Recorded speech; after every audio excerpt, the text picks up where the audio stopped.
Saral Vastu presents Works of Swami Vivekananda. Work and its secret. One of the greatest lessons I have learned in my life is to pay as much attention to the means of the work as to its end. He was a great man from whom I learnt it, and his own life was a practical demonstration of this great principle. I have been always learning great lessons from that one principle, and it appears to me that all the secret of success is there. To pay as much attention to the means as to the end. Our great defect in life is that we are so much drawn to the ideal. The goal is so much more enchanting, so much more alluring, so much bigger in our mental horizon that we lose sight of the details altogether. But whenever failure comes, if we analyze it critically, in 99% of cases, we shall find that it was because we did not pay attention to the means. Proper attention to the finishing, strengthening of the means is what we need. With the means all right, the end must come. We forget that it is the cause that produces the effect.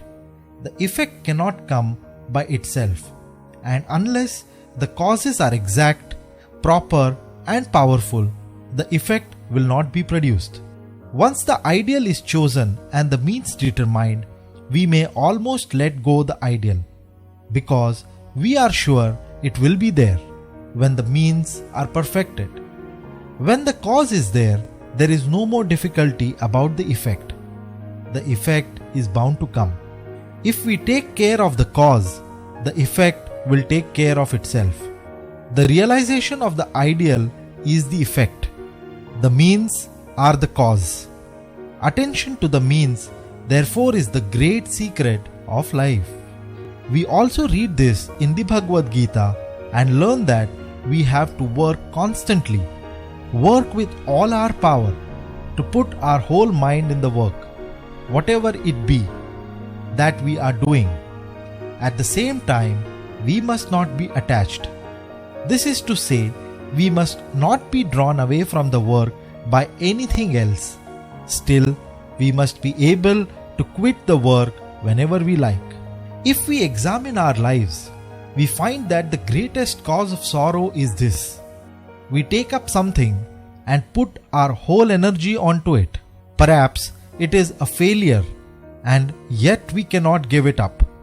We know that it is hurting us, that any further clinging to it is simply bringing misery on us. Still, we cannot tear ourselves away from it. The bee came to sip the honey, but its feet got stuck to the honey pot and it could not get away. Again and again, we are finding ourselves in that state. That is the whole secret of existence. Why are we here? We came here to sip the honey, and we find our hands and feet sticking to it. We are caught. Though we came to catch, we came to enjoy. We are being enjoyed. We came to rule. We are being ruled. We came to work. We are being worked. All the time we find that, and this comes into every detail of our life. We are being worked upon by other minds, and we are always struggling to work on other minds. We want to enjoy the pleasures of life, and they eat into our vitals. We want to get everything from nature, but we find in the long run that nature takes everything from us, depletes us, and casts us aside. Had it not been for this, life would have been all sunshine. Never mind. With all its failures and successes, with all its joy and sorrows, it can be one succession of sunshine, if only if we are not caught. That is the one cause of misery. We are attached. We are being caught. Therefore says the Gita, work, but be not attached. Be not caught. Reserve unto yourself the power of detaching yourself from everything. However beloved, however much the soul might yearn for it, however great thing, however great the pangs of misery you feel if you were going to leave it, still reserve the power of leaving it whenever you want. The weak have no place here, in this life or in any other life. Weakness leads to slavery. Weakness leads to all kinds of misery, physical and mental. Weakness is death.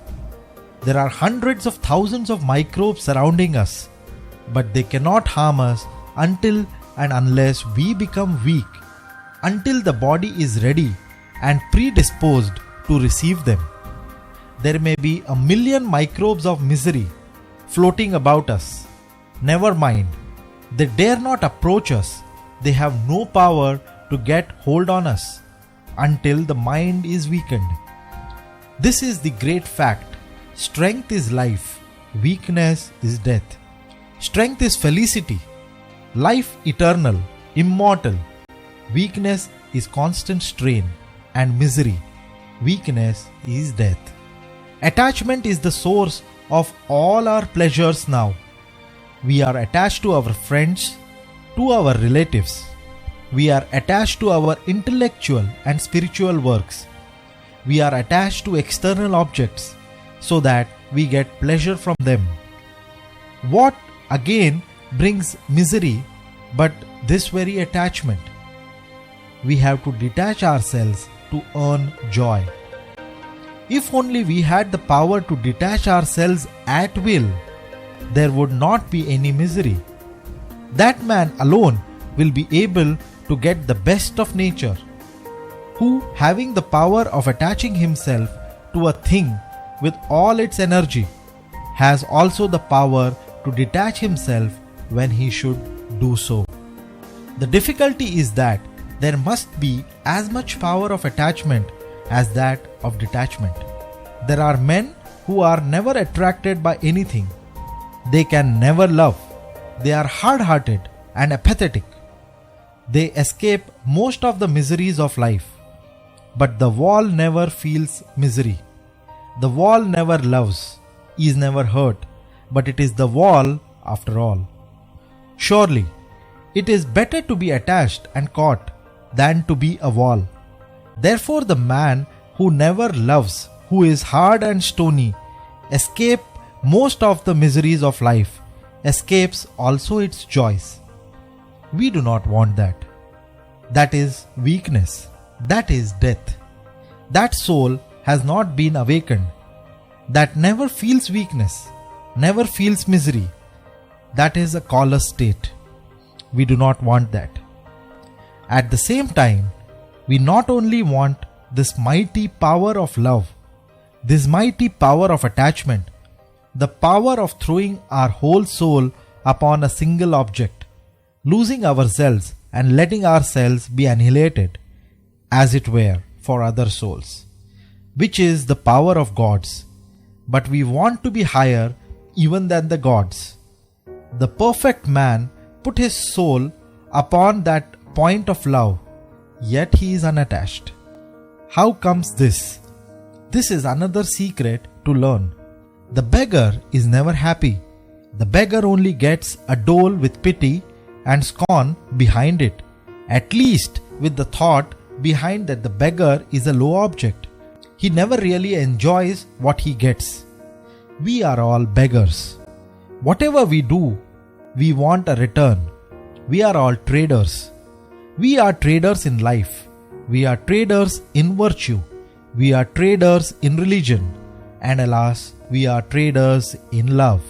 If you come to trade, if it is a question of give and take, if it is a question of buy and sell, abide by the laws of buying and selling. There is a bad time and there is a good time. There is a rise and fall in prices. Always you expect the blow to come. It is like looking at the mirrors. Your face is reflected. You make a grimace. There is one in the mirror. If you laugh, the mirror laughs. That is buying and selling, giving and taking. We get caught. How? Not by what we give, but by what we expect. We get misery in return for our love. not from the fact that we love, but from the fact that we want love in return. There is no misery where there is no want. Desire, want is the father of all misery. Desires are bound by the laws of success and failure. Desires must bring misery. The great success, the great secret of true success, of true happiness, then is this: the man who asks for no return, the perfectly unselfish man, is the most successful. It seems to be a paradox, isn't it? Do we not know that every man who is unselfish in life gets cheated, gets hurt? Apparently, yes. Christ was unselfish and yet he was crucified. True, but we know that his unselfishness is the reason, the cause of a great victory, the crowning of millions upon millions of lives with the blessings of true success. Ask nothing, want nothing in return. Give what you have to give. It will come back to you, but do not think of that now.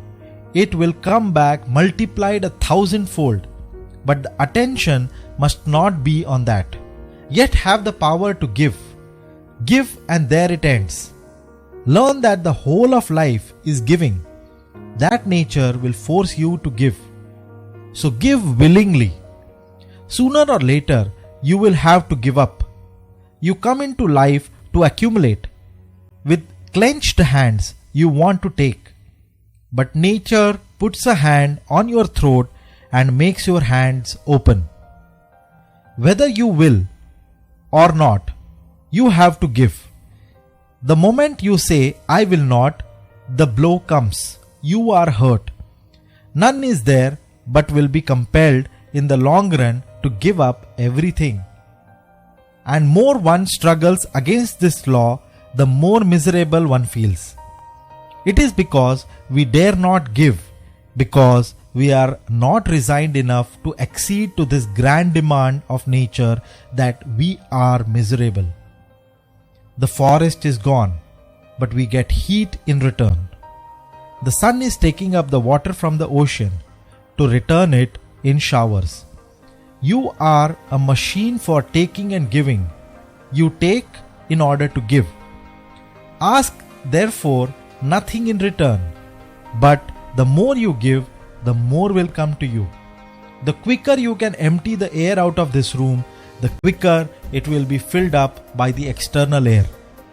And if you close all the doors and every aperture, that which is well within will remain. But that which is outside will never come in, and that which is within will stagnate, degenerate, and become poisoned. A river is continually emptying itself into the ocean and is continually filling up again. Bar not the exit into the ocean. The moment you do that, death seizes you. Be therefore not a beggar. Be unattached. This is the most horrible task of life. You do not calculate the dangers on the path. Even by intellectually recognizing the difficulties, we really do not know them until we feel them. From a distance, we may get a general view of a park. Well, what of that? We feel and really know it when we are in it. Even if our every attempt is a failure and we bleed and are torn asunder, yet through all this, we have to preserve our heart. We must assert our Godhead in the midst of all these difficulties. Nature wants us to react, to return blow for blow, cheating for cheating, lie for lie, to hit back with all our might. Then it requires a super divine power not to hit back, to keep control, to keep unattached. Every day we renew our determination to be unattached. We cast our eyes back and look at the past objects of our love and attachment, and feel how every one of them made us miserable. We went down into the depths of despondency because of our love. We found ourselves mere slaves in the hand of others. We were dragged down and down. and we make a fresh determination. Henceforth, I will be the master of myself. Henceforth, I will have control over myself. But the time comes, and the same story once more. Again the soul is caught and cannot get out. The bird is in a net, struggling and fluttering. This is our life. I know the difficulties. Tremendous they are. And 90% of us become discouraged and lose heart, and in our turn often become pessimists and cease to believe in sincerity, love, and all that is grand and noble. So we find men who in the freshness of their lives have been forgiving, kind, simple, and guileless, become in old age lying masks of men. Their minds are a mass of intricacy. There may be a good deal of external policy possibly. They are not hot-headed. They do not speak. But it would be better for them to do so. Their hearts are dead, and therefore they do not speak. They do not curse, not become angry, but it would be better for them to be able to be angry 1,000 times better to be able to curse. They cannot. There is death in the heart, for cold hands have seized upon it, and it can no more act, even to utter a curse, even to use a harsh word. All this we have to avoid. Therefore I say, we require super divine power. Superhuman power is not strong enough. Super divine strength is the only way, the one way out. By it alone, we can pass through all these intricacies, through these showers of miseries unscathed. We may be cut to pieces, torn asunder, yet our hearts must grow nobler and nobler all the time. It is very difficult, but we can overcome the difficulty by constant practice. We must learn that nothing can happen to us unless we make ourselves susceptible to it. I have just said, no disease can come to me until the body is ready. It does not depend alone on the germs, but upon a certain predisposition which is already in the body. We get only that far which we are fitted. Let us give up our pride and understand this, that never is misery undeserved. There never has been a blow undeserved. There never has been an anvil for which I did not pave the way with my own hands. We ought to know that. Analyze yourselves, and you will find that every blow you have received came to you because you prepared yourself. You did half, and the external world did the other half. That is how the blow came. That will sober us down. At the same time, from this very analysis will come a note of hope. And a note of hope is, I have no control of the external world, but that which is in me and nearer unto me, my own world, is in my control. If the two together are required to make a failure, if the two together are necessary to give me a blow, I will contribute the one which is in my keeping. And how then can the blow come? If I get real control of myself, the blow will never come. We are all the time, from our childhood, trying to lay the blame upon something outside ourselves. We are always standing up to set right other people and not ourselves. If we are miserable, we say, "Oh, the world is a devil's world." We curse others and say, "What infatuated fools."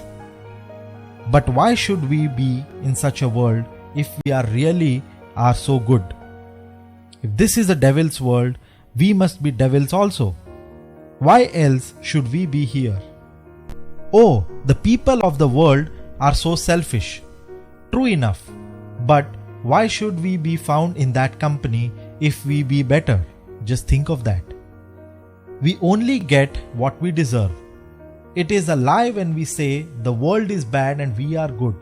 It can never be so. It is a terrible lie we tell ourselves. This is the first lesson to learn. Be determined not to curse anything outside, not to lay the blame upon anyone outside, but be a man, stand up, lay the blame on yourself. You will find that is always true. Get hold of yourself. It is not a shame that at one moment we talk so much of our manhood, of our being gods, that we know everything. We can do everything. We are blameless, spotless, the most unselfish people in the world. And the next moment, a little stone hurts us, a little anger from a little jack wounds us. Any fool in the street makes these gods miserable. Should this be so if we are such gods? Is it true that the world is to blame? Could God, who is the purest and the noblest of souls, be made miserable by any of our tricks? If you are so unselfish, you are like God. What world can hurt you? You could go through the seventh hell unscathed, untouched. But the very fact that you complain and want to lay the blame upon the external world shows that you feel the external world. The very fact that you feel shows that you are not what you claim to be. You only make your offense greater by heaping misery upon misery, by imagining that the external world is hurting and crying out, "Oh, this devil's world, this man hurts me, that man hurts me," and so forth. It is adding lies to misery. We are to take care of ourselves. That much we can do, and give up attending to others for a time. Let us perfect the means. The end will take care of itself. For the world can be good and pure only if our lives are good and pure. It is an effect, and we are the means. Therefore, let us purify ourselves. Let us make ourselves perfect. Thank you. So this is the first amongst the series of talks by Swami Vivekananda by Saral Vastu. We hope you enjoyed it, and we will continue these posts onto our app. Thank you.